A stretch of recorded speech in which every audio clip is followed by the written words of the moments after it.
I am sitting here today both exhausted and proud, and frankly a little baffled because I was able to do the impossible. Well, no, I wasn't, but I came pretty close.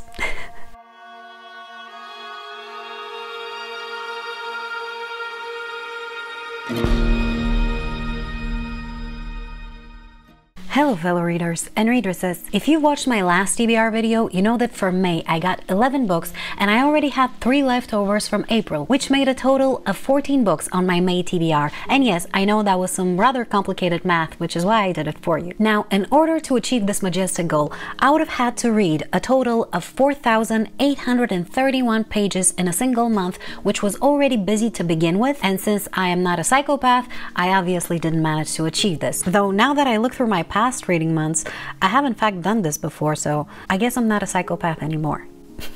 Nevertheless, in spite of my obvious failure, I am rather satisfied with my efforts and the results from them. Now, before we go through the books that I read in May, let's look at the TBR and what was on it. We had The Tainted Cup by Robert Jackson Bennett, which was for the prompt cards, where the prompt was that the cover had to be the same color as my shirt, which at the time was black. Then we had Cytonic by Brandon Sanderson, which was a series jar pick, followed by Fables Volume 1, Legends in Exile, which was a graphic novel tile landing. Then we had The Great Hunt by Robert Jordan, which was a prompt cards pick, where the prompt was a book with natural elements on the cover, and this was also my buddy read with Gabby from Gabby Likes to Read. Then we have The Starless Sea by Erin Morgenstern, which was a bookshelf jar pick, Lock Every Door by Riley Sager, which was another prompt cards pick where the prompt was numbered chapters, and this was also my buzzword reading challenge pick for the month of May, where the prompt was the word every. Then we had The Poison Belt by Sir Arthur Conan Doyle, which was a bookstore tile landing, and I actually picked it from the library since I'm still on a book buying ban. Then we had The Dark Forest by Cixin Liu, which was a 2024 TBR jar pick, followed by Persuasion by Jane Austen, which was yet another prompt cards pick where the prompt was a book that features romance. Then we had Poirot Investigates by Agatha Christie, which was a mystery/thriller tile landing. And last we had Fullmetal Alchemist Volume 7 by Hiromu Arakawa, which was actually my adventure in LDR reading challenge pick because the prompt for May was to have multiple L's in the title. And then the books that I had left over from April were Short Story Masterpieces with a Twist Ending Volume 2, which was actually a leftover from February to March to April to May, and we'll talk about it. And the books that I actually had left over from my actual April TBR were Summer Night by Jim Butcher and Map of Bones by James Rollins. Altogether, as I mentioned, 14 books, out of which I read 11, DNF'd 1, and I haven't even started reading 2. Let's start with the casualties, shall we? The first of which is, surprise, surprise, Short Story Masterpieces with a Twist Ending Volume 2 by various authors. This is a collection of classic short stories which have twist ending, at least most of them. This book is honestly cursed, and I'm not gonna sit here and spin elaborate excuses for why I didn't pick it up. It's not that I absolutely didn't have the time. It's not that I don't want to read it. I just didn't pick it up. And frankly, I'm just gonna take it out of the TBR for now because I just can't handle this imaginary pressure. I want to enjoy the book. I enjoyed Volume 1 very much. So I'm just gonna give it some time and then pick it up maybe in autumn or winter, because this is the kind of time where I prefer to read this kind of books, I guess. So much for not making excuses. And then the other book I didn't pick up was The Dark Forest by Cixin Liu. This is an adult sci-fi and the second book in the Remembrance of Earth's Past series, the first book being The Three-Body Problem. Now, the decision not to pick this one up was very, very intentional because this is a very heavy sci-fi and I am barely equipped to read and understand it on my best day, let alone in a month that's already busy even if you take away the reading. And because I enjoyed book 1 so much and I would like to enjoy the rest of the series as well, I decided to leave it for now for another moment when I'll be able to spare the necessary attention and get everything I can from the story. Does this make sense? I hope it does, because it does to me. And very quickly, let's go through the one DNF for the month, and that is The Starless Sea by Erin Morgenstern. Mind you, this is only a soft DNF. I am planning on picking it up at another time and giving it a second chance. This is a standalone adult fantasy ? And after reading 50 pages from it, I can honestly tell you that I have absolutely no clue what the story was trying to do. And this was mainly because it's highly allegorical, it features multiple timelines, I think, and multiple stories within stories. Now, that in and of itself is not a bad thing, but when you combine it with the author's rather vague writing style and the pseudo-philosophical musings of a bunch of young wannabe video game designers, it just made for the perfect combination to bore me to death at this particular moment. Now, I would like to clarify that I mean absolutely no disrespect either to young people or to video game designers. I have myself played a lot of video games in my life, and I still do on occasion, and there's absolutely nothing wrong with being young and trying to understand life. I just found the contrast between the real suffering portrayed in the other books that I was reading at the same time and what I perceived as a nitpicky navel-gazing in this book. That contrast left me a bit resentful towards the book, and I don't think it's proper to approach any read with this sort of attitude. So I decided to leave it for now and attempt another read at another time, because I think the book has the potential to make me cry, and I mean, who doesn't like that? Am I right? Now that all of this is out of the way, let's go through the books that I actually read in the month of May in the order in which I picked them up. Starting with Fullmetal Alchemist Volume 7 by Hiromu Arakawa. This is the 7th entry in my most favorite manga series, which follows two brothers who, in their attempt to resurrect their mom from the dead using alchemy, succeed only in mutilating themselves and gain some terrible knowledge. Now they're looking for ways to restore their bodies and get into a lot of trouble in the process. This was honestly my least favorite entry in the story, even though it was still pretty good. I just found the storyline a little bit aimless, and I don't think this volume managed to execute a proper arc. Still not bad overall, I'm just used to better storytelling from this series. Nevertheless, I did like the massive reveal at the end, and I am looking forward to continuing with the series. I gave it 3.5 to 4 stars. Next, I picked up Map of Bones by James Rollins. This is the Bulgarian edition. This is an adult adventure thriller and the second book in the Sigma 4 series. This one, alongside a few others that you'll see on this list, were actually featured in a reading challenge vlog that I filmed earlier in May, the 24 in 48 reading challenge, which I think was a lot of fun. I don't know, actually I'm a little biased obviously, but if you would like to watch it, I'm gonna link it for you over here. Now for the book. If you're a fan of Indiana Jones and or Dan Brown's writing, I think this one is definitely for you. It's a high-octane action adventure thriller mystery with focus on religion, mythologies, and secret societies, as well as a bit of science. The author seems to have done a lot of research and compiled the plot so vast and twisted that sometimes it felt like I was reading an entire series rather than just one book, which is also why I gave it 4 rather than 5 stars, because at times it was just too much. Still a very good engaging read. I definitely recommend it, and I'm gonna continue with the series gladly. Frankly, I am surprised this series is not more popular. We continue with The Tainted Cup by Robert Jackson Bennett. This is an adult fantasy mystery and the first book in the Shadow of the Leviathan series. I have a full video talking about it, so all I'm gonna say is that I enjoyed it very much and I gave it 4.5 stars. Next, Persuasion by Jane Austen. This is a classic romance standalone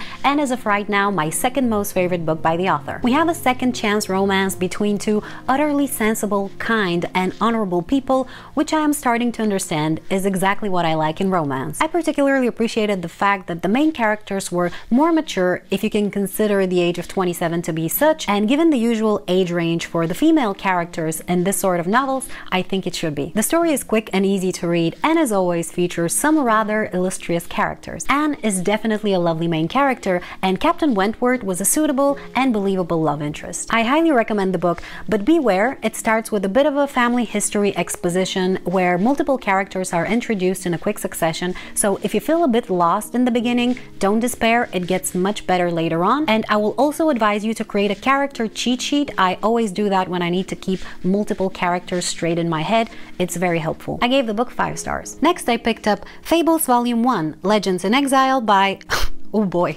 brace thyselves. Bill Willingham, writer, Lan Medina, artist, Steve Lealoa, artist, Terry Moore, illustrator, Mike Allred, illustrator, Mark Buckingham, artist, Matthew Sturgis, editor, Russ Brown, illustrator, Craig Hamilton, artist, James Jean, cover artist, Tony Atkins, illustrator, Eric Shanaware, illustrator, Sean McManus, illustrator, Jay Lee, illustrator, Christie Zulo, illustrator, David Peterson, illustrator. My apologies to all of those people for likely butchering their names. Now, I love this, alright? We have a fairy tale inspired urban fantasy with a nice art style and intriguing story. It's essentially a murder mystery, but featuring a rather fun reimagining of some of our favorite fairy tale characters and in a very unusual for them setting. I gave it 5 stars and I am definitely continuing with the series. Special shout out to Ash for recommending it. You have a great taste. Moving on to Poirot Investigates by Agatha Christie. This is a collection of classic mystery short stories and book number 3 in the Hercule Poirot series. As such, every single story features Hercule Poirot himself. Why I picked this book up is because I have decided to read all the books in this series in chronological order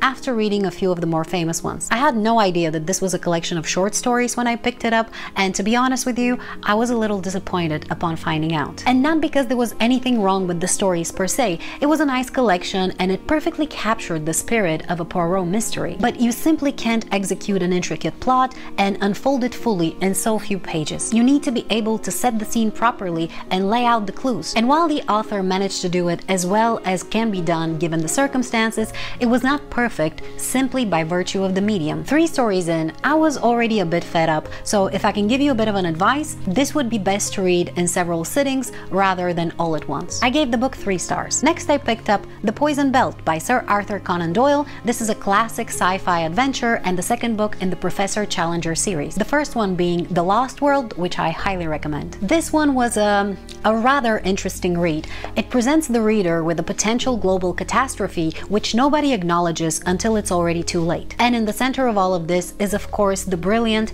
and charmingly arrogant Professor Challenger. It was nice to see the old characters and consider the philosophical musings of the author. The story was surprisingly dark for a certain period of time, to the point where I was wondering whether we won't see a rather bleak ending. And that led me to some very interesting, for me, existential considerations, which I quite enjoy on occasion. However, I must admit that the premise that this whole story was built upon was rather shaky, and while the situation was interesting, I ultimately couldn't take it seriously. I did like how the author ended the book though. Ambiguity is everything when it comes to stories of this sort, and I think he managed to maintain it without leaving anything unresolved. I gave the book 3 to 3.5 stars. Next we have The Great Hunt by Robert Jordan. This is an adult epic fantasy and the second book in the Wheel of Time series. This is actually a reread for me, the first time being back in 2021, and what I can say for sure is that this book is definitely better than book 1 in my opinion, mainly but not only because I managed to connect to the characters better. And this time around, I even managed to connect to some of them more, namely Nynaeve, whom I historically have found very irritating. Possibly because I have managed to recognize some of my personal character flaws within her, and I can kind of follow the emerging trajectory of her evolution. I also think the ending of the book was handled quite well, especially when it comes to the revealing of one particular dark friend and his demise, which I have to admit prompted me to shed a tear, or 5, whatever. As a negative, I will mention that several times the author created suspense only to have a rather anticlimactic ending of the scene. And as always, he spent an enormous amount of words describing every single attire that anyone has ever worn. I swear, at times I was feeling like I'm reading a fantasy clothing catalog and he's trying to sell me something. Nevertheless, I had a good time and I gave the book 4 stars. Next, I finally read Summer Night by Jim Butcher. This is an adult urban fantasy and the 4th book in the Dresden Files series. The series follows wizard detective Harry Dresden, who helps the Chicago police investigate crimes of magical nature. Let me tell you, I've been wanting to read this book ever since July of last year, and why it took me so long to get to it, I will never know. But this was yet another great fast-paced entry in this lovely series. The plot thickened and the cast expanded, and I really like where the story went and the things that we learned. I do wish the author has spent a little more time on the outcome of the story, but other than that, I have absolutely no complaints. Now, I'm far from imagining that this series is going to appeal to everyone. It is told from a first-person point of view by Harry, whose tone is decidedly dad jokey at times without him actually being a dad. And the jokes don't always land as is proper with this type of humor. There is also a distinct quality about Harry Dresden's character that won't appeal to a big part of specifically the female audience, but which I find endearing. So, being that over 90% of my audience consists of ladies, I felt it necessary to mention this so I don't get cursed out for my recommendations. Anyway, I really enjoyed the book and I gave it 5 stars. And then I picked up Lock Every Door by Riley Sager. This is an adult standalone thriller and I read it within a single day. The book is widely considered as one of the weaker ones by the author, so I am super excited to read the rest of his works. I would like to point out, unrelated to the plot of this book, that I decided to pick it up after the lovely young Cornelia mentioned that a lot of the people who like Ruth Ware's writing hate Riley Sager and vice versa. And given that I pretty much detest Ruth Ware's writing, I thought that maybe this is gonna be for me, And after reading this book, I can confirm this sentiment, albeit after a very limited personal experience. But this was a very good way to market this author to me, so thank you very much, Cornelia. I owe you one. The story is set in a very prominent landmark New York building, and from the very beginning, I was super interested. Because the atmosphere was right, because the main character was likable and vivid, and because the author made this very improbable situation somehow seem plausible. And also because I have been poor in the past, and I know what it's like to have only a few bucks in your pocket and have no idea where to go and what to do and how to get out of it and feel completely defeated. And I think the author managed to portray this sort of situation very nicely here. I really liked the twist and the resolution, though I have to admit I found the villain slightly too villainy, which took away a bit of the believability, and that's why the book gets 4 and not 5 stars. But it was still a very nice book, and I'm happy I read it. And last but not least, in the month of May, I picked up Cytonic by Brandon Sanderson. This is a young adult sci-fi and the third and penultimate book in the Skyward series. I'm not gonna go into the premise of this series because I've been talking for forever and I don't want to. I'm just gonna say that while the book is full of action and adventure and space battles, it is distinctly young adult and features young adult themes and writing style to match. So if you decide to read it, keep that in mind, because I have seen some people criticize it for that particular aspect of it, and I don't understand why people pick young adult books if they're looking for adult themes. It is unreasonable at best. That aside, I really enjoyed this book, especially the world building and the details that we got in terms of the Delvers and the Nowhere. I didn't expect most of them, though some of my suspicions were confirmed. I have only one complaint when it comes to this book, and it's related to one particular device, shall we call it. You know when an author would kill a character only to revive them later on? Now, that hasn't happened very much in this series, but it happened more than once. And that inevitably lowers the stakes, because now I feel like the characters have plot armor and nobody's in danger. And before you hit me with, yeah, but this is a young adult book, the author had no issue killing off characters and keeping them dead in book 1. Still, I was pleased with the book, and especially with our main character's growth. I think Sanderson has done a really good job with her arc. I gave this one 4 stars, and I am so excited now to read the last one in the series. So, in conclusion, in the month of May, I read 11 books for a total of 3,606 pages, and I DNF'd 1 book. In terms of genre, we have 2 classics, 3 fantasies, 1 graphic novel, 1 manga, 3 thrillers, and 1 science fiction. In terms of format, we have 6 paperbacks, 1 hardback, and 4 ebooks, and in terms of sourcing, I owned 6 of the books and borrowed 5. It was a lot. I enjoyed most of the books that I read, and I learned something from every single one of them. And even though I didn't manage to complete my TBR, I am still very satisfied with what I managed to achieve, especially in this particular month, which was both beautiful and terrible. I hope you enjoyed watching this video, and please let me know what you read in May and what was your favorite read of the month. Thank you so much for watching, and if you'd like to see me read 6 books in 2 days, check out this video. Bye!